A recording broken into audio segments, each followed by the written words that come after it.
Hi, everybody, and welcome to Backstage at Speaking Your Brand. I am lead speaking coach at Speaking Your Brand, and I am so thrilled to bring to you today two of our recent graduates from our Thought Leader Academy. We have today Cindy Ojczyk, who is a writer and speaker, and she shares stories and resources to help strengthen the fiber that binds people and pets, which is a really fun topic. And then we have Amy Bear, who is a licensed professional counselor and owner of Heartwise Counseling. Amy is also an author, and she will be chatting with us about that in just a moment when we get into those details. She's already written one book called From Charm to Harm, but she has another book coming out soon. So we'll talk about that in a moment. Now, last week here on Backstage at Speaking Your Brand, you heard from two other graduates of our Thought Leader Academy, and you got to hear 10 minutes of the talks that they worked on during the Thought Leader Academy. So today we're going to hear a portion of Cindy's talk. So I'm excited for you all to hear from her. Now, you've probably heard about the concept of storytelling that we talk about in all the content that we put out. And so we're going to talk a little bit more about that when we get into the roundtable discussion about what Cindy and Amy have worked on in their talks. So listen as you hear Cindy's talk and listen for those stories. And then Amy will be sharing with us how she incorporated story into her talks as well. And you'll see how personal the stories get. And we often say, go very personal, because the more personal you get, the more universal the message is. And I think that you'll see that when Cindy delivers the portion of her talk today. So I'm really excited for everybody to hear from Cindy and to hear Amy's story as well. Now, Cindy, are you ready? I am ready, Diane. Great. All right. Well, let me bring your slides up here and then take it away. Thank you, Diane, and welcome everyone. I'm going to kick us off with a little Q&A. With a show of hands, how many people here have a pet or have had a pet? Now in the chat, I'd like you to answer this much more controversial question. Who rules the world, cats or dogs? Now, I'm sure you're wondering, why am I talking about pets when I'm here to talk about parenting?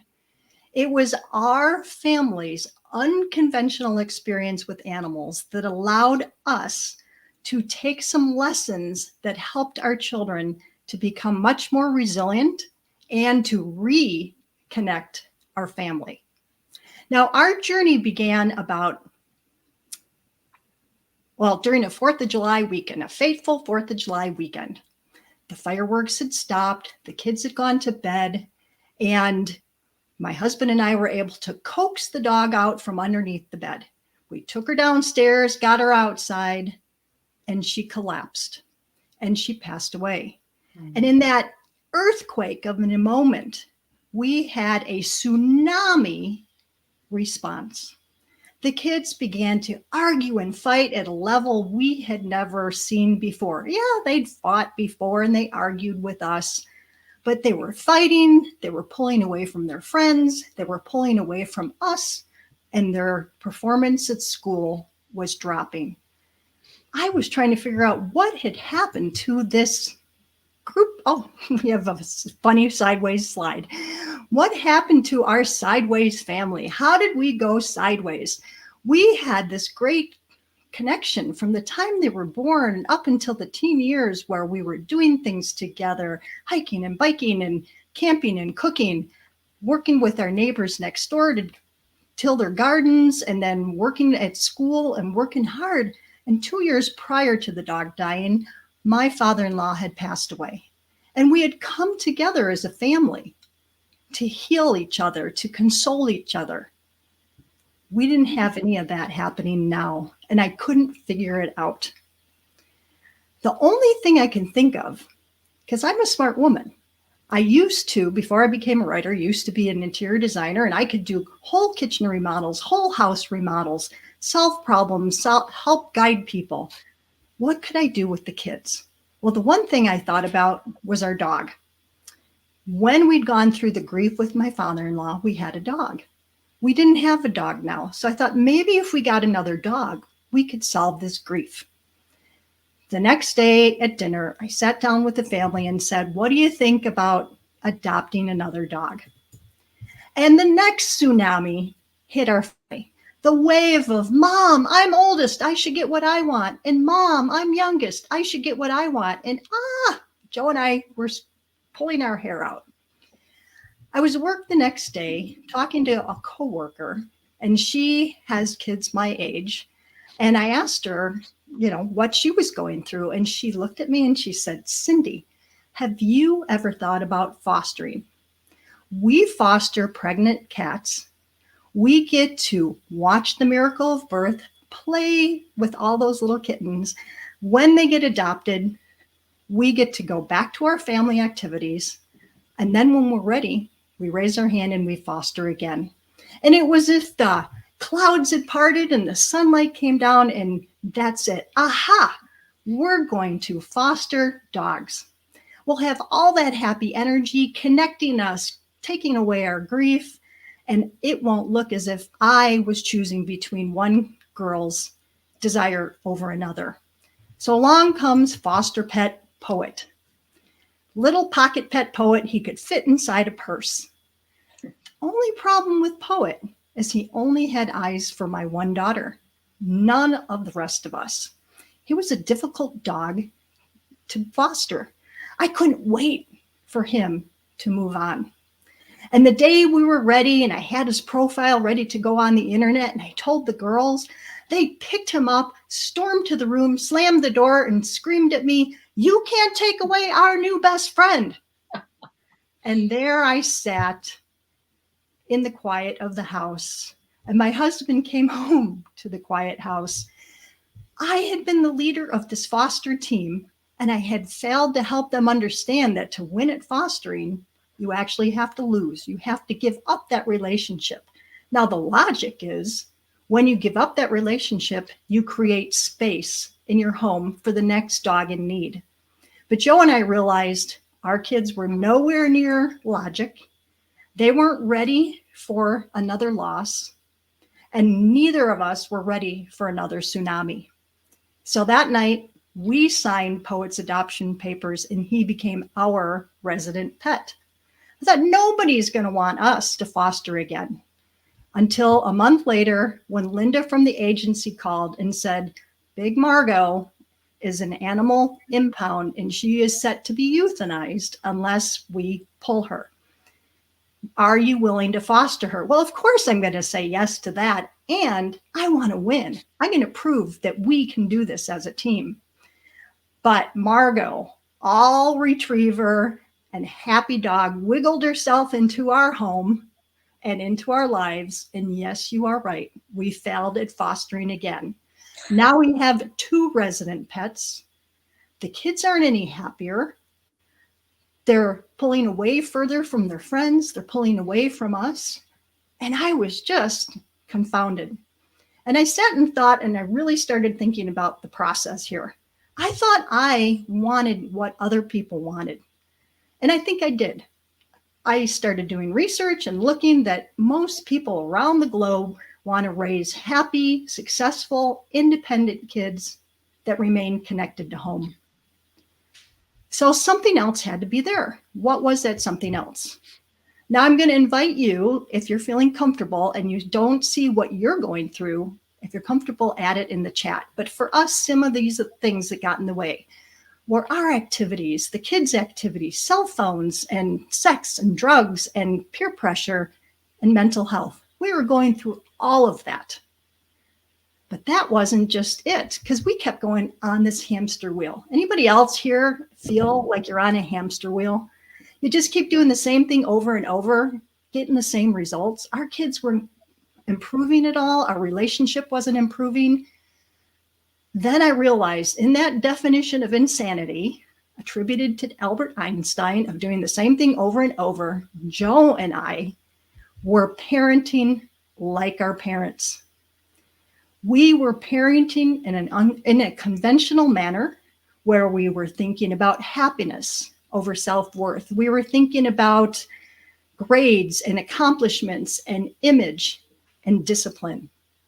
So he and I started thinking about What if we were to reparent ourselves? What if we could go back and be the parents of ourselves as teens? What would we do different? What would we do then and do for our kids now to help them? What I'd like you to do right now is get yourself centered as you're sitting or standing, and then with me, do a little activity. We're going to lean to one side as far as you can and come back to center. Then lean in the other direction and come back to center. Now, you didn't fall over. I didn't see anybody fall over. But what you did do is you used a strong foundation to shift, to do something different. So when it comes to parenting, I'm not saying to dish your parents and how you were raised, but to think about what are those key things that have been helpful and what could you be thinking to do different in order to get a different result. Thinking unconventionally. Now, to think unconventionally and to do unconventional things, scary. I know it's scary. It takes courage. It takes support. So before we leave here today, I want you to think about where support can come from you. What gives you confidence? And oddly enough, the dogs gave us confidence. Yes, we failed at fostering twice, but we did figure out how to succeed. These are dogs that came to us that were abandoned, abused, neglected, had medical and physical needs. Our job was to heal them and to help them move forward into a new home. We were successful, and I was able to take those nuggets of success and the learning lessons that came from them to help our family shift. That's what I'd like for you to think about today. How can you help your family shift?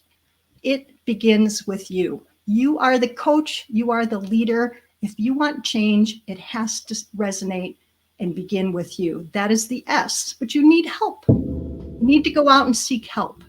With that help, you're going to get information and input. And then expect to fail. We failed twice at fostering, but all that information and failure fed back into what we were doing in order to help us thrive.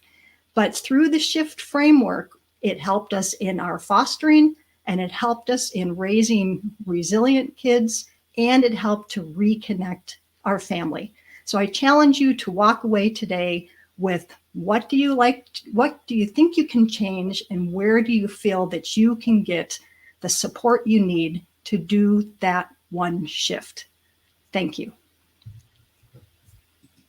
Fantastic job, Cindy. That was wonderful.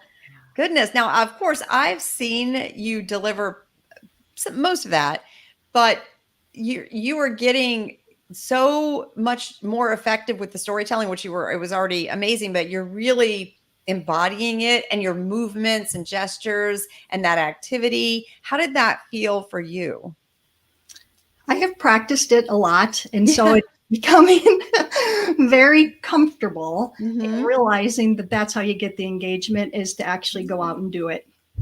Yeah, that was fantastic. And let me ask you about the stories, because I know those are very personal stories. And as I said at the top of this broadcast, that the more personal the story is, the more universal or the more specific appeal it will have to the audience. So the more you dig deep into your personal story, it actually, we think sometimes, well, how is the audience going to relate? It's so personal, but they really do. And so how does it feel for you to deliver such personal, I mean, those are personal stories about your family. So how does that feel for you?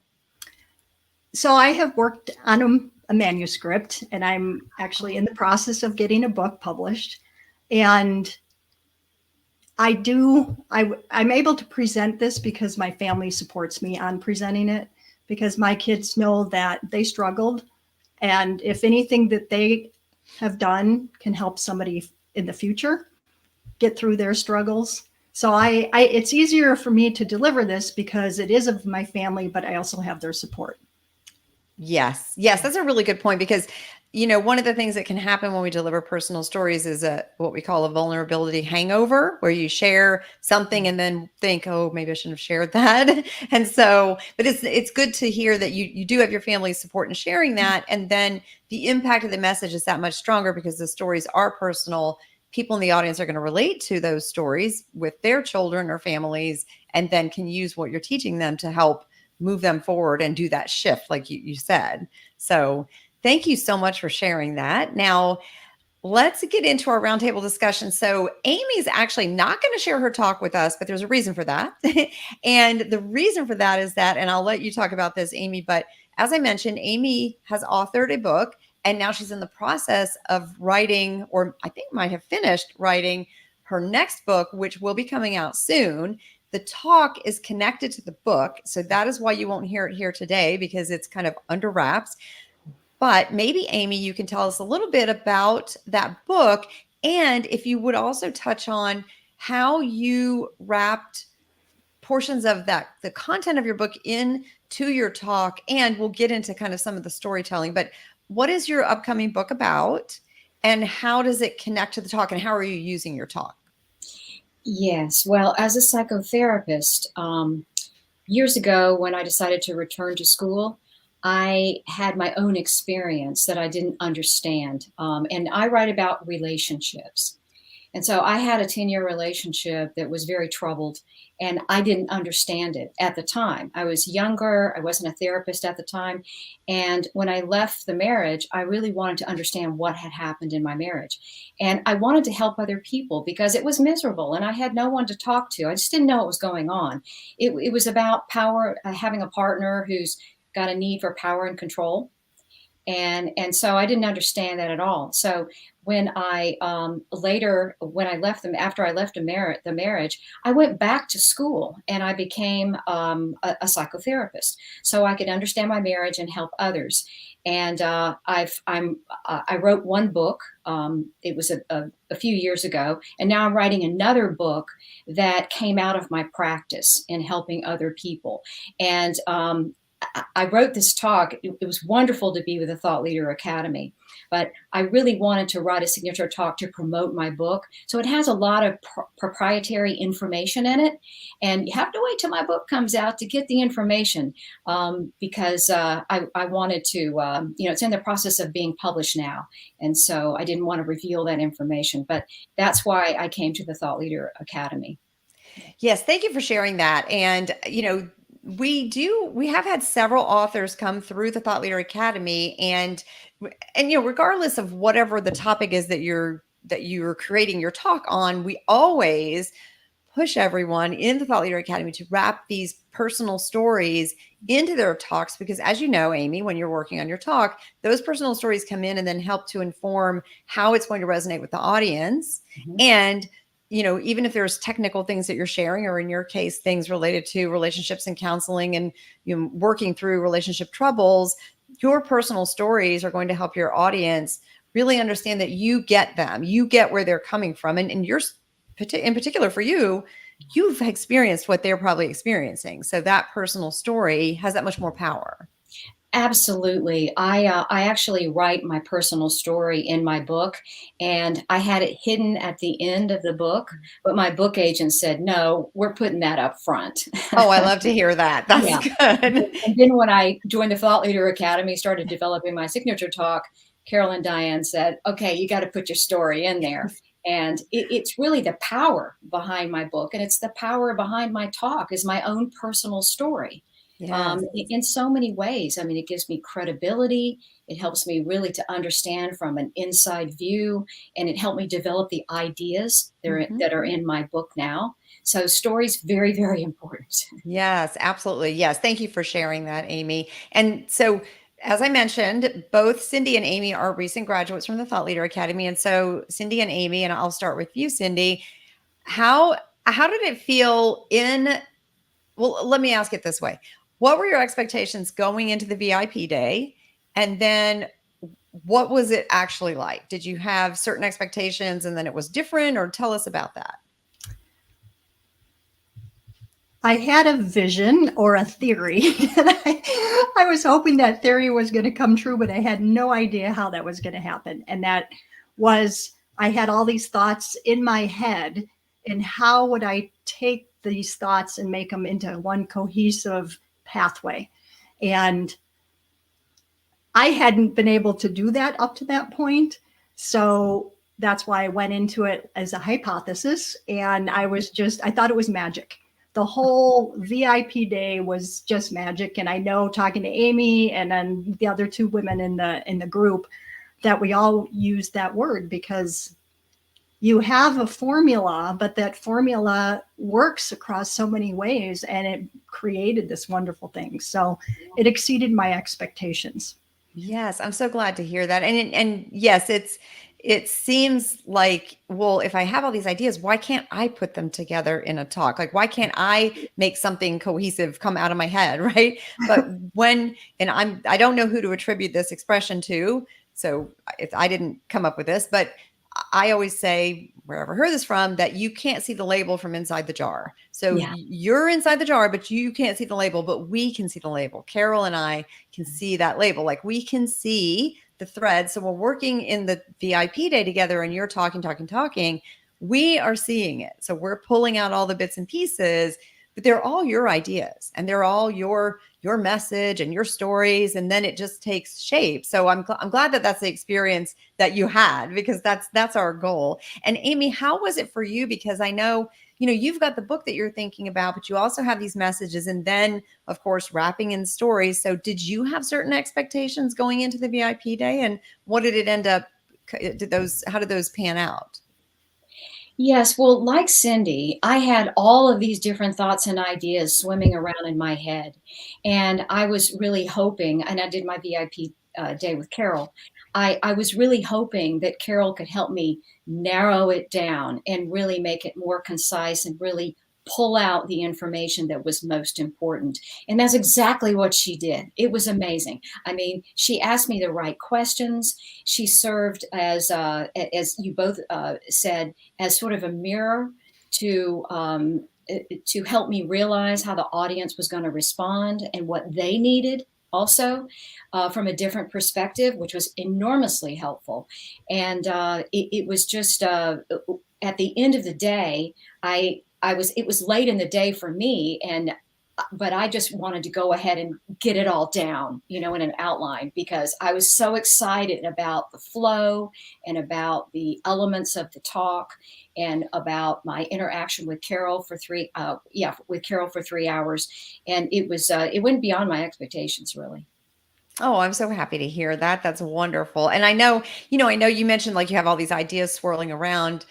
One of the things that I've noticed about the VIP days is that often clients come with all the ideas, and sometimes a lot of ideas, and it's hard to know how, not just how to structure those ideas, but which ones to use, because you can't put them all in the talk, right? And so I think the tendency with a signature talk is to want to tell them everything, but you can't. And so I think that's one of the benefits of having another person like myself or Carol work with you, is to pull out the most relevant points and then connect it with stories, so that you're delivering not every point and every idea that you have, but the most relevant ones that will best resonate with the audience based on whatever your goals are. So, like, for you, promoting your book, and then Cindy's creating this talk to start delivering this, to start fleshing out those ideas. So that, I think, is the benefit of working with someone, is that you can set aside the ideas that, okay, those are ideas you can share in another talk, but you can't put them all in the one talk, right? So we help you to sort of dig through all those ideas. So let me ask you this question. I'm curious, because we're talking about storytelling, and of course you've both, I know, Cindy, you just told some very personal stories, and Amy, you mentioned that in your book and also in your talk is your personal story of being in that relationship. Have either of you experienced what I mentioned earlier, the vulnerability hangover from sharing personal stories? Has that ever happened? Have you felt that? Did you share the stories and then think, oh, I don't know? Cindy? Well, when I first started writing about my experiences, because I had originally thought I was going to be writing a book on how to foster. And what I was told from my beta readers was they wanted an arc. Well, the arc was the thing that I was struggling to get out there because it was the vulnerability of our family going through the issues. So I wrote and wrote and wrote with the idea with my kids that they would have to approve what I wrote. Yeah. So the vulnerability was probably the first time they read my stories. Oh, I can imagine. Because yes. it was my reflection of the events of our family during the time we were raising the kids and times of turmoil for them, and to see how they would react. So that was probably the most vulnerable. And then once we got past that, and they're older now, so yes, different perspective, right? Yes. Perspective. If they were still teens, we might not be having this conversation. Yes, no, that makes sense. But so thank you for sharing that. I think it's an important point, because oftentimes in sharing our story, there are other people involved in that story. And so, we always say, share your own story, but other people's stories are theirs to share. But as you said, you've gotten permission from your children. And so that makes it, an excellent sort of training situation in your talk to share that story so that other families can benefit from that as well. Now, Amy, what about you? Have you had a vulnerability hangover ever in sharing your story? I'm not the type of person who likes to be the center of attention. And so I've had vulnerability hangovers, and I know exactly what they are. But the thing about it, being a psychotherapist, is what I do all day. We talk about everything that's vulnerable, and sometimes I disclose information about myself if it's a good intervention for my client, and so I'm pretty comfortable with that. But I was kind of in the same position as Cindy, because there were other people involved in this story. And so I didn't know at first when I wrote the story how my wonderful second husband, who's very supportive, we had a long, happy marriage. I didn't know how he would react. I didn't know how my son would react, who still has a relationship, with his father from my first marriage. So I had to navigate all of that. But, it was kind of like Cindy's experience in a way. I mean, they were all so supportive because that's the way I handled it. I wasn't accusing anybody. I was just telling my story and how I felt and being really authentic about it, and not bringing in, anger or frustration or resentment and all those things that really cannot set well with people. And so it worked out really well. So as soon as I got straight on my loved ones and knowing that they were that they were fine with the story, and in fact, they encouraged me to tell it, then I was fine with it. And I was able to move forward with telling my story.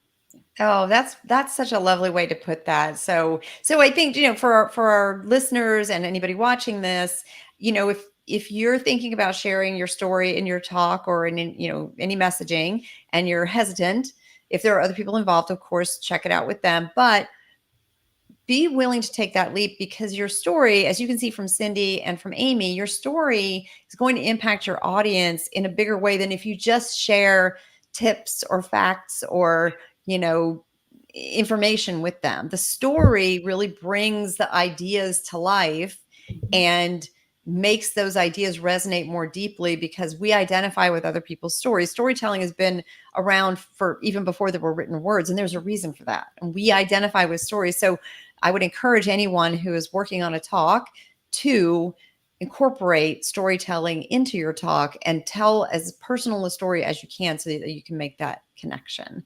So thank you, Cindy, and thank you, Amy, for not only coming on our broadcast for Backstage at Speaking Your Brand today, but also for joining us in the Thought Leader Academy, and for being willing to share personal stories and being open and just so wonderfully supportive of one another. I truly appreciate both of you and all the women in the Thought Leader Academy. So thank you for that. And thank you also. This has been a wonderful experience for me, and I highly recommend it. It's just brought a lot more than just a signature talk to my life, really. Oh, thank you. And bringing out some new ideas and some new ways of thinking. Yeah. Oh, well, I would second what Amy has to say. far exceeded my expectations. I had to keep up with all of you. There was a lot of work going on there. There was a lot of work. Cindy learned a bunch of new things. learned how to do slides and technology and microphones and all of the things. So that's awesome. Well, thank you both. And for anybody who is watching or listening, if you want to connect with us, you can find us on LinkedIn. And if you're interested in joining the Thought Leader Academy, you can visit speakingyourbrand.com/academy. Again, that is speakingyourbrand.com/academy. Until next time, thanks for listening.